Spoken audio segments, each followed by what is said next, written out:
और सुरेश यादव बिरहा धरोहर चैनल भैया का चैनल चलला जेकर नाव धरोहर बा हाई फाई भैया चैनल रहबे करी।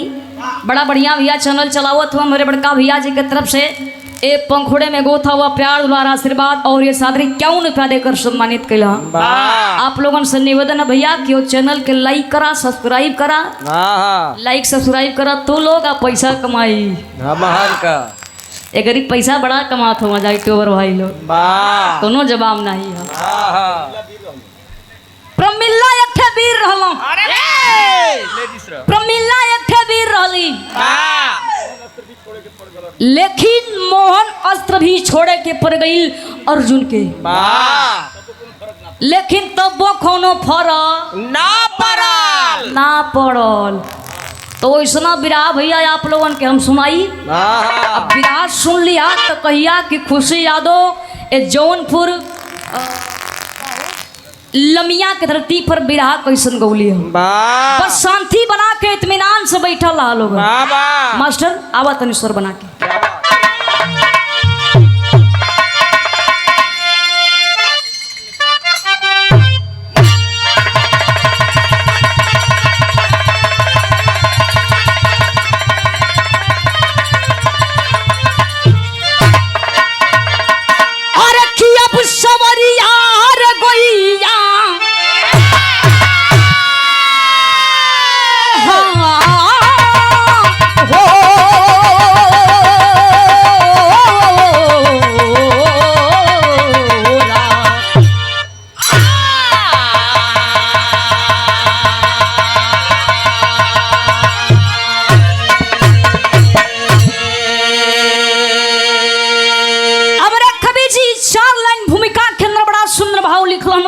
खातिर कैसे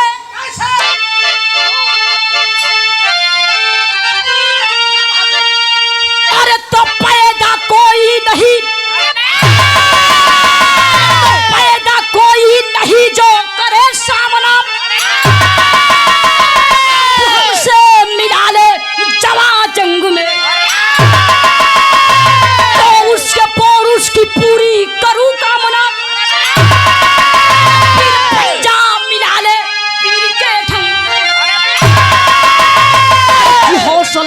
हिमालय अटल साधन कुरुपंशी का हंस सच्चा कुरु रंग में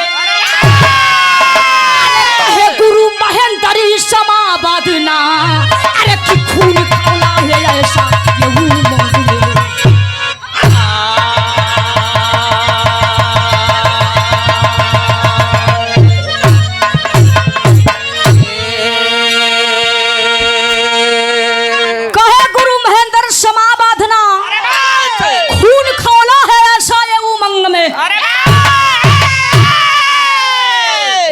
मास्टर विराह के अंदर कव्वाली का अंदाज है सल्लाई बना के आवत मुन्ना लगा मुन्ना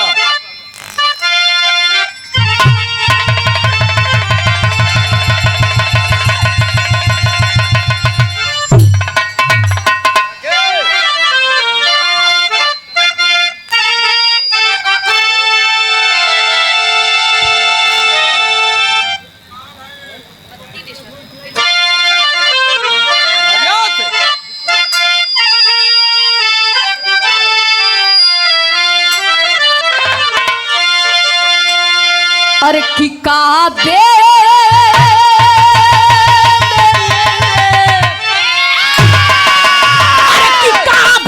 में तेरा जलवा काशी में नजारा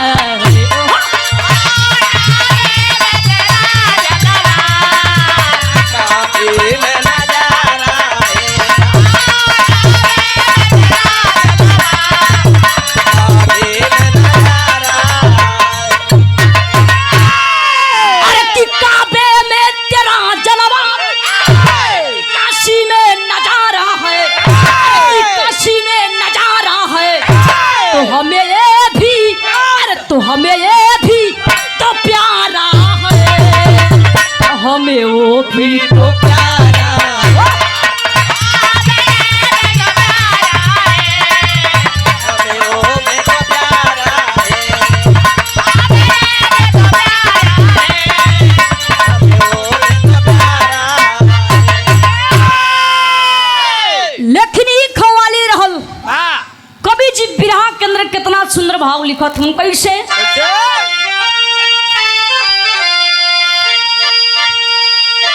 अरे की धरती परी, की धरती परी नहीं कोई, सागर बहा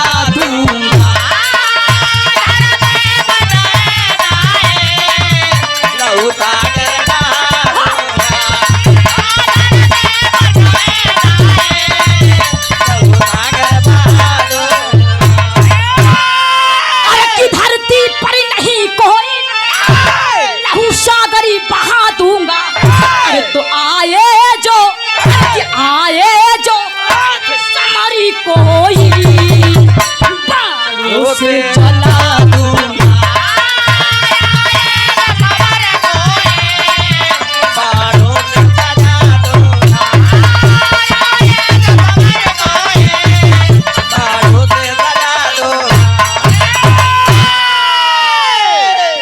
बिरहा पर गौर करिया यही जैसे हमरे बिरहा कहानी को शुरुआत हो गई। जौहरी शर में कह नाम हो। अब पैसा ले ला।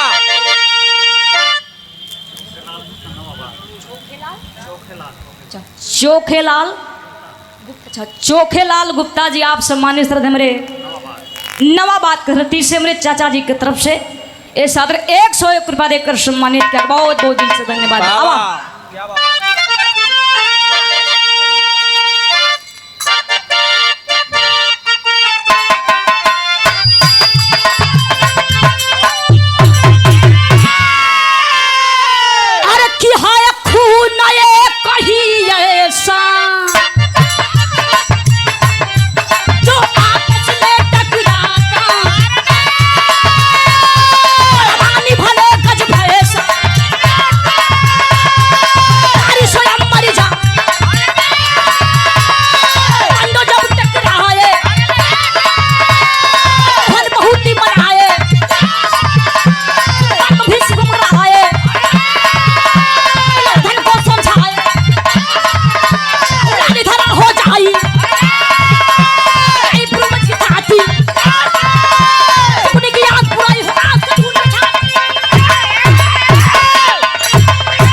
बुढ़ौती में सठिया गल हुआ। मानत काहे न हो, मान जो खाली चिल्लाइबे तनी साफ से रे बाप। बतावा बुढ़ौती में आई आला तो जवानी में का रही बा डरवारी डाकत रहे। हेलो हाँ अच्छा भैया बिरहा पर गौर कर लो। देखा बिरहा गावल बड़ी बात ना होला। बिरहा का मेन पॉइंट है कहानी। बाबा अगर कहानी के आप लोग बढ़िया से इत्मीनान से समझ ले बा तमार बिरहा गावल सफल हो जाए। ई बात तो और समय खबा जब पांचों पांडव अज्ञातवास बिता के जब हस्तिनापुर में गई ना वही समय दुर्योधन से अपन हक जमीन मांगत हुवन, अपन हिस्सा मांगत हवन। पांचों पांडव कहला कि हमन का 5 भाई हई जा, कम से कम 5 ठे गौवा दे दा। दुर्योधन कहलन कि ना तोरा के एक ठे सुई के नोक के बराबर भी जमीन ना दे भाई, 5 गांव दूर हो। ए बाबू भगवान श्री कृष्ण कन्हैया जी मनावत हो, लेकिन दुर्योधन माने के तैयार नहीं, तैयार ना हो थमन। कहलन कि अगर तोरा के जमीन चाहिए तो हमारा से युद्ध करे के पड़ी। ओकर बाद तोरा के 5 ठे गांव दे दे हो। ए भैया युद्ध का तैयारी होखे लागल। वही कुरुक्षेत्र के मैदान में पांडव को सेना एक तरफ और कौरव को सेना एक तरफ, आमने सामने दोनों सेना तैनात हो। युद्ध शुरू होके वाला बा। तब तक बाबू वही समय एक छोट सा बालक, छोटे सा हाथ, छोटे सा पांव, छोटे सा तरकस, छोटे सा बाण, तोहरे नियर रहे। वाह तो छोटा न हो ए भैया ओ कुरुक्षेत्र के मैदान में जब पहुंचला दोनों ओर को सेना देखा तो कहला क्या ये कुरुक्षेत्र के मैदान में छोट सा बालक के जा का करत हो एक जल्दी यहाँ से भगावा। जब इतनी बतिया बाबू छोट सा बालक सुनल कहलक मार दोनों ओर को सेना आपस में घमंड कहले हुआ लोग देशनी का यादा गदा मार लेके भाजत हुआ कि दोनों ओर का सेना आके हमसे फरियाइले हमार कुछ कर ना पाई। ए भैया भगवान श्री कृष्ण कन्हैया हेलो भैया बैठ कर वजह देखा अवजिया बैठ गई क्या बात हेलो बढ़ावो तरह जब अवजिया बैठे तो देखल कर भैया। ए भैया और समय भगवान श्री कृष्ण कन्हैया जी कहला कि अरे बाप रे बाप देखा एक और देखा ए सरवा का जतनी का औकात ना उतनी का बड़न बड़न बात फेंकत हो। और समय वो छोट सा बालक के ठे बात कहलस का कहल विराम एक ठे गीत मास्टर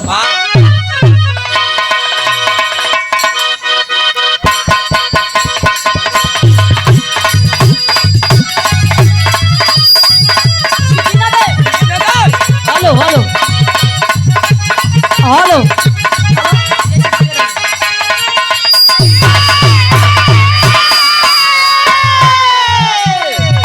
कोनो मेहरारू अपने मर्द से बड़ी परेशान हो गई। एगो बात कहे का पहली रात पायल तुरिला दूसरी रात पाली हो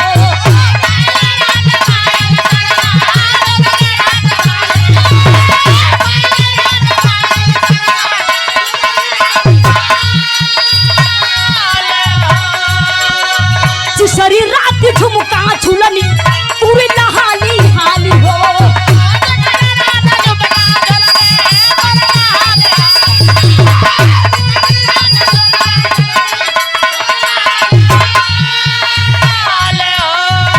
नहीं हरी अपना दे बड़े वो रहनवा राजा जी नहीं हरी अपना दे बड़े वो रहनवा राजा जी तमाजा मारे में तुला नए नए कहनवा राजा जी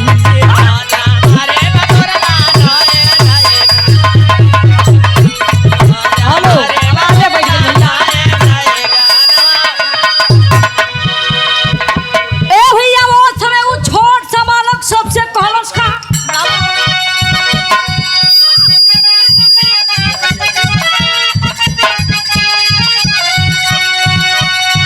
तब के पिया वाला सयतना अरे के करमाई तू हो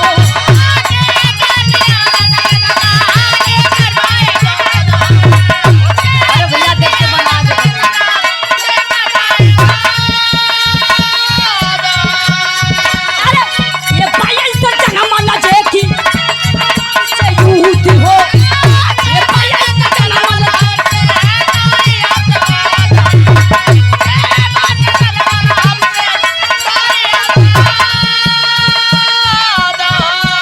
छना भर में हाथ ले परनमा रहना में छना भर में हाथ परनमा रहना में लगी नती ना पाई मरली केतना पनमा तन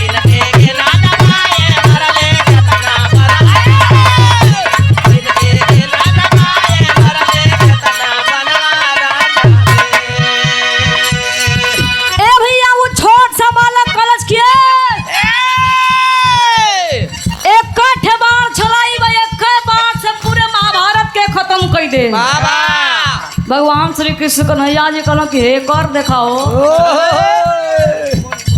बड़ा मन बढ़ा के बोला था ए भैया जब इतनी बतिया कहला कि और समय दोनों ओर का सेना आपस में सोचला तो भाई का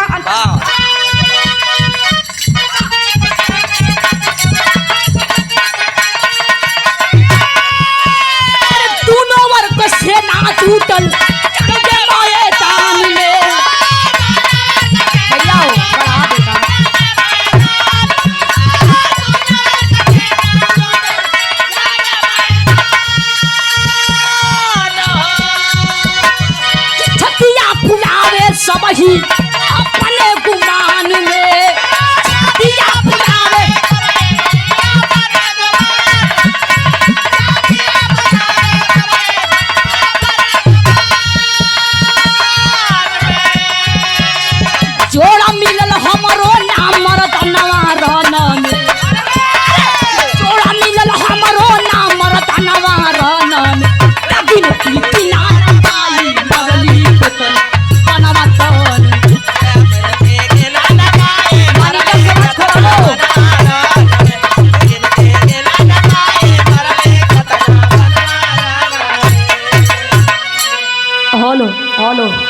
भैया मॉनिटर से आवाज खोल हम का गाओ थे हमके खुद ना सुना था। वाह भैया बिरहा गावे में बड़ा मेहनत लगेला, इतना मेहनत से बिरहा गावत थे, अगर ना सुनाई तो कुल गावल व्यर्थ हो जाई। वाह लेकिन नीमन से बनाई के रख ले रहा।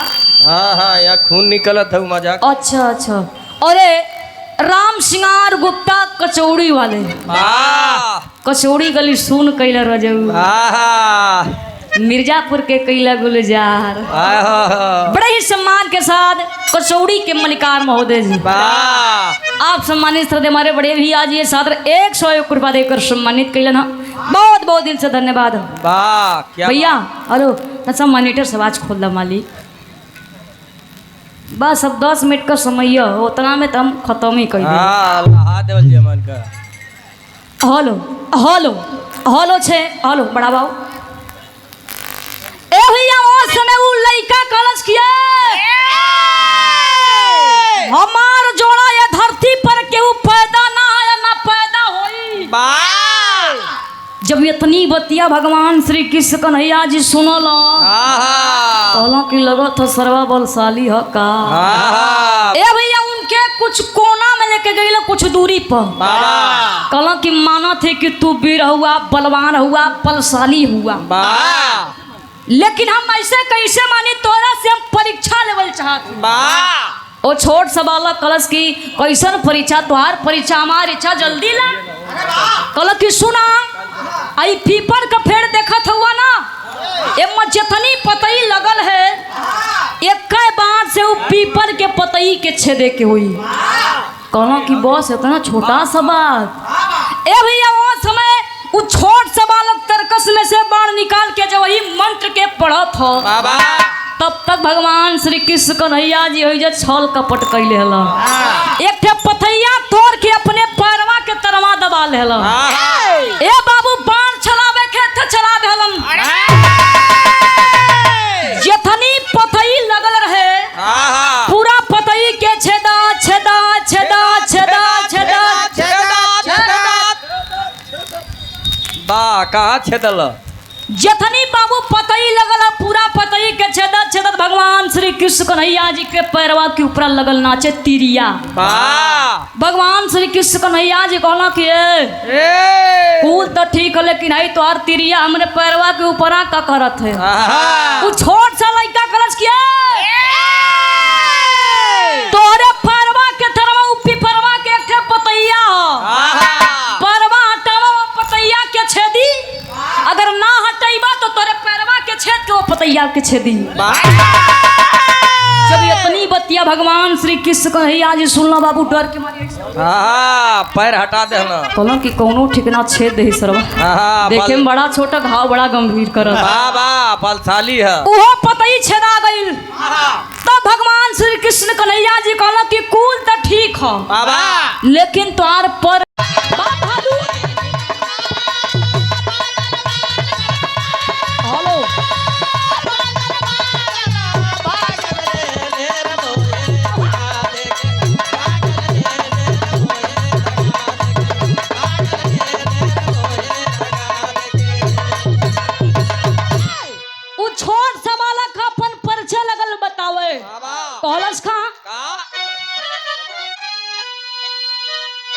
तब बरबरी का नमवा हमार भी मदाता,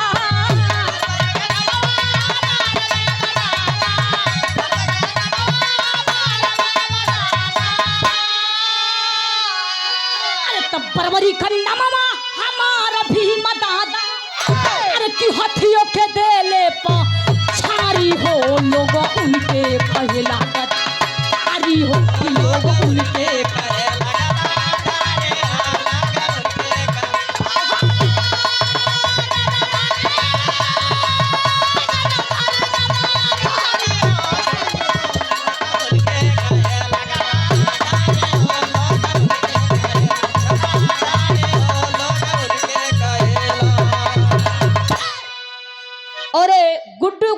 सम्मानित श्रद्धेय मेरे चाचा जी के तरफ से इस भाव पर सादर 201 रुपया देकर सम्मानित किया गया। बहुत बहुत दिल से धन्यवाद। बाबू घटो थी कछी जी कईले पलनवा का हम कंटिका कहम पियली अस्तनावा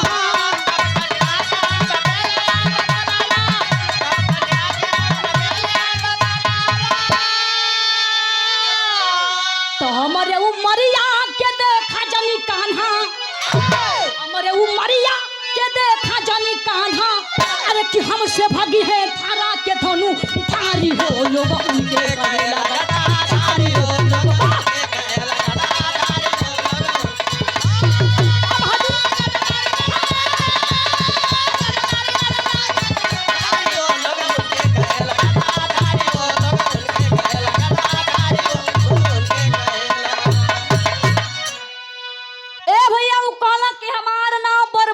हमरे दादा का नाम भीम हम भीम का नाती है हमरे बाबू का नाम घटोत्कच हमरे माई का नाम कंटिका तब वो समय बर्बरी सवाल कह दिला कि अच्छा ही बतावा वो कुरुक्षेत्र के मैदान में लड़ाई हुई धरती खून चलहु लुहान हुई तो अच्छा हमसे ही बतावा कि विजय केकर हुई भगवान श्री कृष्ण कन्हैया जी कहला कि बस बेटा अब तू तो असली मौका दे देला कहला कि विजय वही कहोई लेकिन अच्छा ही बतावा कि तू लड़े के करे ओर से आई लला ओ समय बर्बरी कहला कि हमार माई तो कहले रहली कि ये बेटा कुरुक्षेत्र के मैदान में जात हुआ तो जेकरे ओर का सेना कमजोर पड़ी ओकरे ओर से लड़िया दे कन्हैया जेकरे ओर का सेना कमजोर पड़ी हम ओकरे ही ओर से लड़ब तब भगवान श्री कृष्ण कन्हैया जी कहला कि सवाल कैला कि विजय केकर होई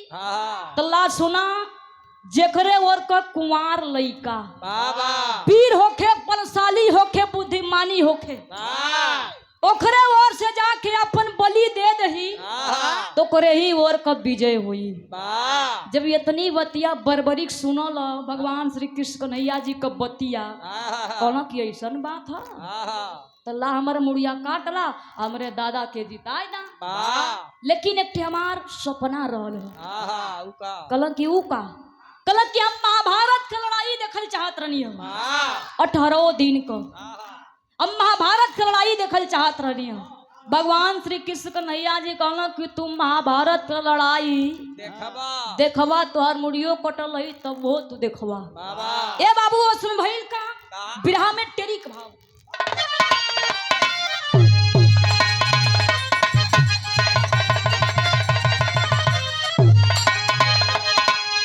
कि मर्दानमा केहू ना रोकी बनवा मर्दानमा केहू ना रोकी बनवा अरे तो सब कर समर भूमि में जाई करता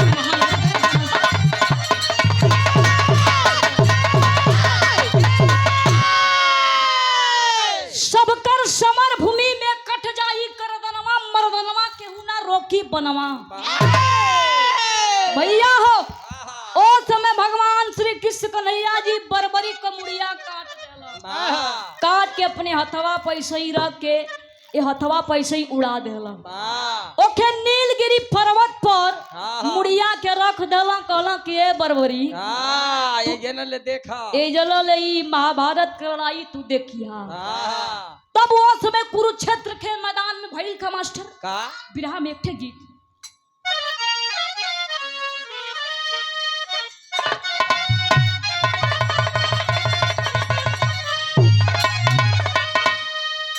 अरे कि माई हो ललनवा दे दा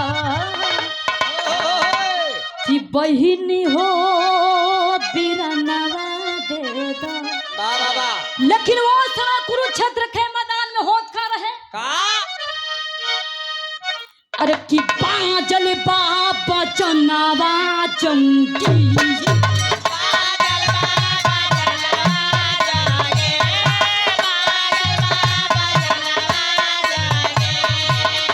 कैले जवानावा जंगी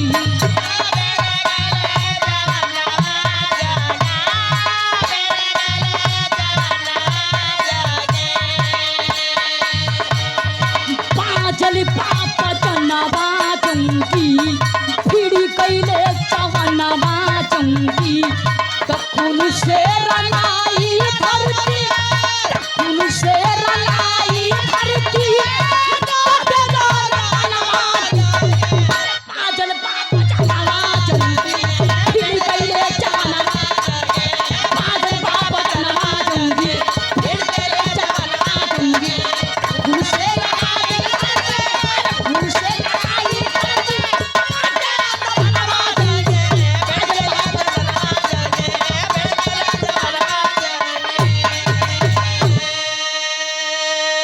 ध्वजा के संहारे रथी परी बैठे भगवान हो।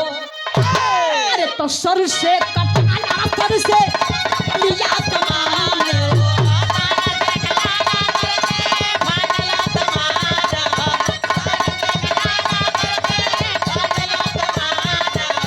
रोवेली जननवा जंगी मिट गईले खंडनवा जंगी रोवेली जननवा जंगी मिट गईले खंडनवा पूरा होई गईले सुना पूरा होई गईले सुना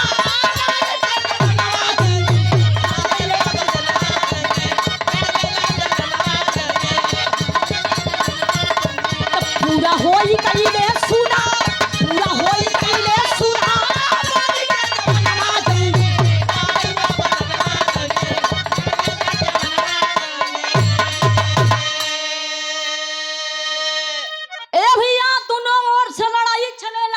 बाबा कुरुक्षेत्र के मैदान में बाबू कुरुक्षेत्र का धरती खून से लहूलुहान हो गई।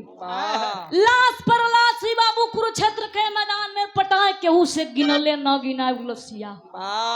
आए दिन बाबू रोज सवेरे लड़ाई होखे लेकिन बाबू लड़ैया होकर तो दू जाने के बड़ा चिंता सतावे लगा।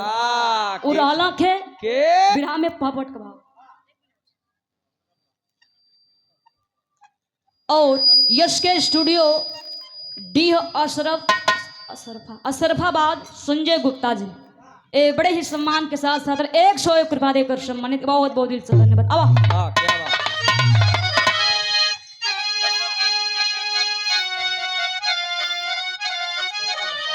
अरे फिर रंगाइल खून से अरे कुरुक्षेत्र कहे था रतिया छतिया फाट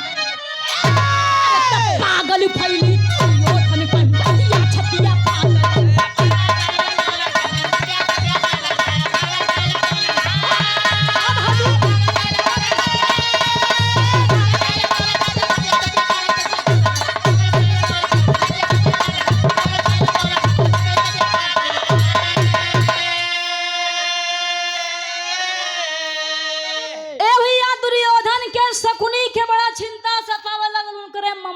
के बड़ा परेशान होके लगलो कि उधर खाली 5 गो सेना अगर इतना सेना चप्पल हो तब वो सेना मारल गईलन। लड़ाई आए दिन होके बाबू रोज सुबह लड़ाई होके लेकिन जब लसिया जमीनिया पर गिरे ओ समय लसिया उका होके बिरहा में आला का भाव।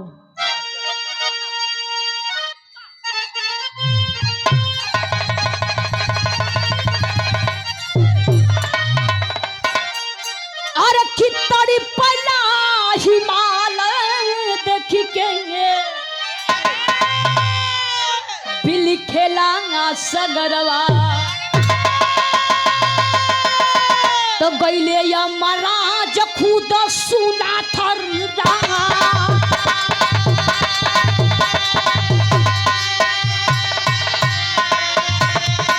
सतयुग त्रेतायुग फैली लड़ैया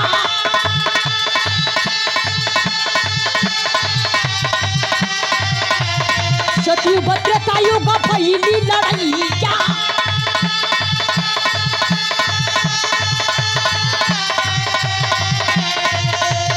द्वापर में देवता हो गई घबराना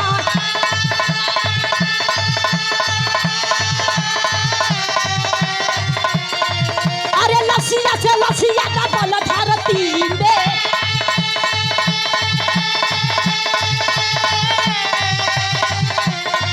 अरे लसिया से लसिया का बल धरती में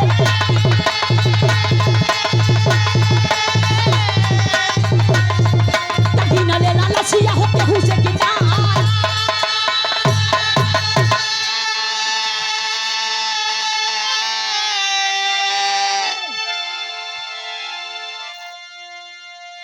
ए भैया ओ समय जवन पांचों पांडव के पत्नी द्रौपदी रहली चंडी का रूप धारण खा के बाबू पूरा लसिया के खत्म कर दे।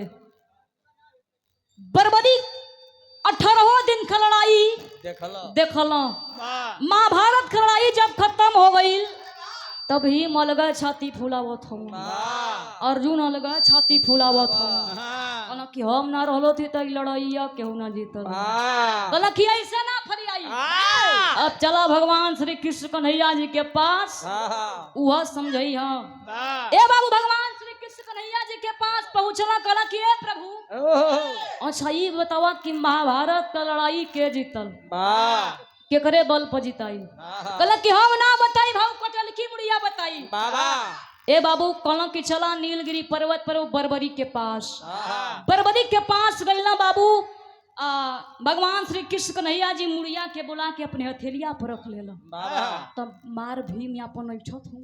हाँ कहला कि हमारा नाती हो, हाँ हमारा वाली करी हमारा वाली कौरी, हाँ। यह कही कि सबसे वीर रहला। हाँ ए बाबू भीम जाके कहत हो क्या? अच्छा ये बतावा कि महाभारत का लड़ाई के करे वजह से जीतल हो? वाह बरबरी कुछ बोलत ना हो। हाँ। भगवान श्री कृष्ण कन्हैया जी कहला कि बरबरी बोलो बोलो तुम्ही को समझाना है। बाबा तब बरबरी कहता कि ए मालिक ए अच्छा हमसे ही बतावा लो कि दोनों लोग लड़ैया में रहला का? वाह जब ये तनी बतिया भीम सुनला कहला कि अरे कर माथा वथना ना गड़बड़ा गई हो। वाह कहता कि दोनों लोग लड़ैया में रहला का? हाँ बतावा हम रह तो लड़ैया केहू ना जीतले हो। बाबा आई डायरेक्ट मार कथा दोनों लोग रहला का? हाँ भीम अलगे साइड में हो गईला। वाह बरबरी कहला कि लड़ाई केहू ना जीतलस। वाह बस वो कुरुक्षेत्र के मैदान में दो ही वीर योद्धा दिखत रहना। वाह एक थे भगवान श्री कृष्ण कन्हैया जी, उनकर खाली चक्र सुदर्शन चले। वाह तो लोगों को तो था पता ना रहा। वाह और सबसे वीर बलवान रहला तो वो रहला कर्ण। वाह उनके वजह से ये लड़ाई जीतल गई बा। वाह बाबू महाभारत की लड़ाई खत्म हो गई। 18 दिन तक महाभारत की लड़ाई चलल। वाह पांडवों को सेना जीत गई और कौरवों को सेना हार हार गए गई। गुरु घराना कब परची। क्या बात हाँ, चलो अब अच्छा बोल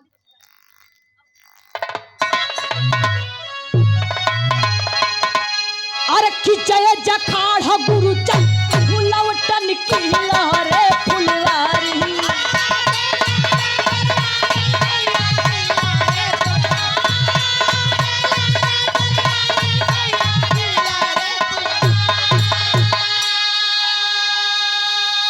अरे कि स्वर्ग से श्री नारायण रामधार की तैयारी।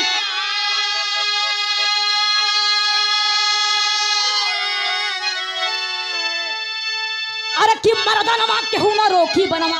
अरे भैया मर्दनवा केहू ना रोकी बनवा। तो खुशी महेंद्र